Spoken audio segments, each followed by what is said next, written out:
When you are in Rotorua, New Zealand, you must experience the zipline tours in the forest.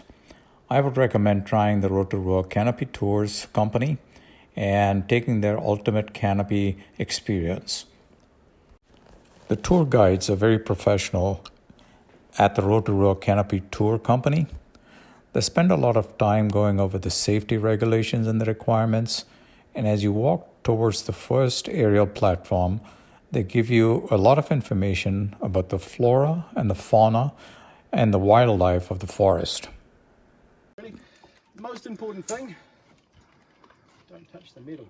It's about the only thing we take seriously today. So even includes things like gate latches. They're really simple. What you might not be down into your harness and lift your knees up, keep them tucked in. Great, you can hold on if you want to. Yeah, it's really comfortable. Makes your harness sort of hold your legs and keeps your feet away from anything below you, like landing ramps and that sort of stuff. If you ignore that and you travel like a pencil, it just rides up and in. And if you put your legs out, there's a chance you can collide with things or kick me off platforms, which is not great either, to be fair.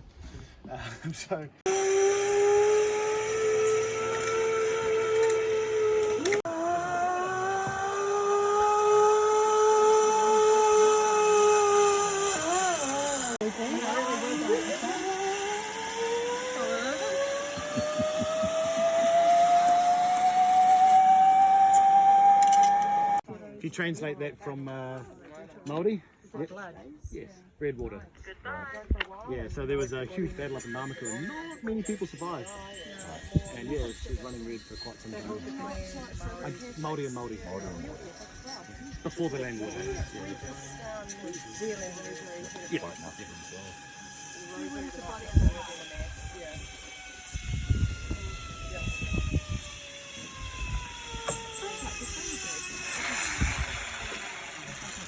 At one of the stops on a canopy tour, the guides talk a lot about the rodent problem of the forest and the humane way that the government is dealing with it.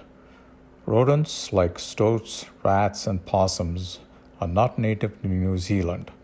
They probably arrived on the ships of the explorers like Captain Cook. These rodents have created a massive problem for the native animals of New Zealand, like the kiwi bird. The guides on the tour explain the methods of trapping as well as getting rid of these pests.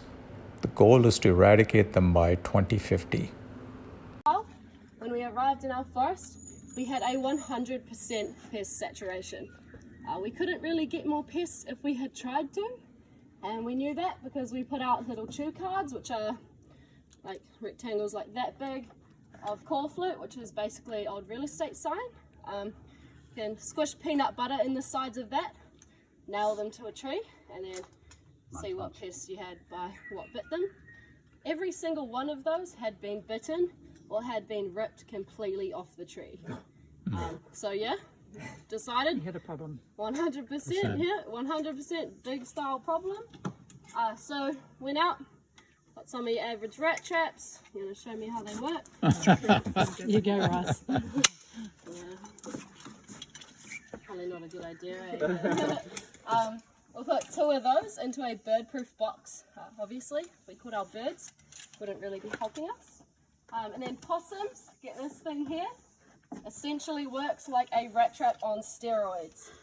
So they'll climb up the tree, bite down on that block there, which then swings the bar over and it's good night for them. Those are hung on the side of trees with that bird-proof coverage as well. Then stoats get this fun box down here. We'll put a ping pong ball in there. Does anyone know why? Looks like an egg. No, they like playing beer pong. Looks like an egg. We'll put it in there with something like salted rabbit. Something that just smells pretty yuck. And they'll go crazy. So they'll walk in, stand on this pressure plate, and then pancake. I'll show you what we caught in the first week. If you don't like dead bodies, look away now. So you can see Australian sized possums, the small ones in the back, New Zealand size in the front. Yeah, they get up to about 6 kgs here. They're about 3 kgs. In the first week. Yeah, first week. Yeah, quite a lot, right? Day one. Yeah, it looks like it slowed down on day 7, but that was just a stormy night, so they weren't out as much. The numbers continued. Yeah. It's a company based down in Wellington. They make these automatic traps. So this is an A24, automatic 24. Goes off 24 times. It's powered by this CO2 canister. So we use this one for our rats. Hangs on a tree probably about that high. We put a chocolate paste in the top. They'll climb up the tree, brush past that trigger wire. Yeah, and then this goes like, it's a bit, this one's broken, hold on. Boom! Yeah, like that. To the back of their skull. 60 PSI. So like double the pressure of your car tires. It's on a spring, springs back, and rat drops out, makes a lovely pile at the bottom. Next rat comes up and it's good to go 23 more times. It's like they'd get Wow. the picture after all the other dead rats on the ground. They love They it. come looking for it. Yeah. Dad. It attracts them because they like eating each other. Which isn't too good. Wouldn't be humane of us to leave them like that. Walking around for a couple of days, maybe a couple of hours with headache. So these traps are a little bit different because the rod in there is actually hollow.